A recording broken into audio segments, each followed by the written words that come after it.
Sobat Samuel, invasi Rusia ke Ukraina sejak pekan lalu masih berlangsung. Perlawanan Ukraina yang lebih keras dari dugaan banyak orang berpotensi membuat konflik ini berkepanjangan. Apalagi negosiasi diplomasi terakhir di antara kedua negara menemui kebuntuan. Menurut kami, ketidakpastian ini berpotensi mendorong harga komoditas global naik, serta membuat dana asing meninggalkan emerging markets di Eropa Timur.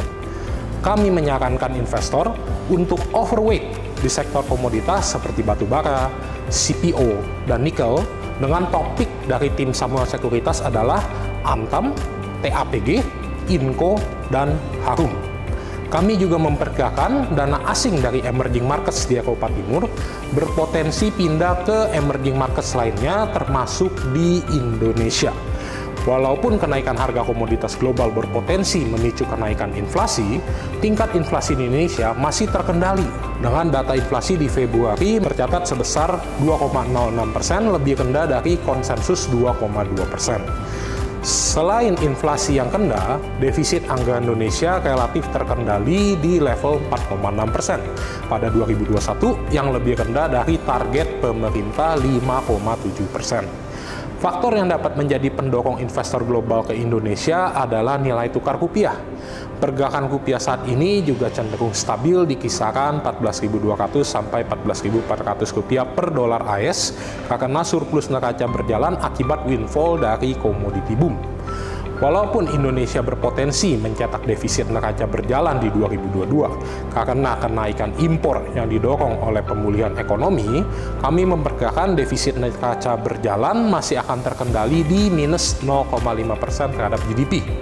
Untuk itu, kami merekomendasikan strategi defensif di pasar saham dengan fokus pada saham-saham blue chips, terutama di sektor perbankan yang menjadi pilihan utama investor asing dengan pilihan saham BBTN, BBRI, BBNI, dan Arto.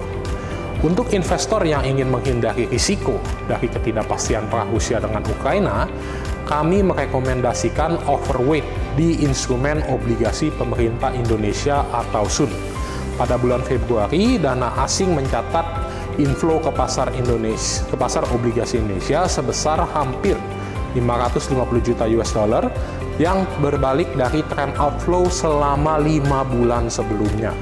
Analis obligasi dan tim fixed income kami di Samuel Sekuritas merekomendasikan obligasi pemerintah tenor 12 atau 20 tahun karena nilai obligasi jangka panjang lebih stabil dibandingkan obligasi jangka pendek serta memiliki return bunga yang lebih besar.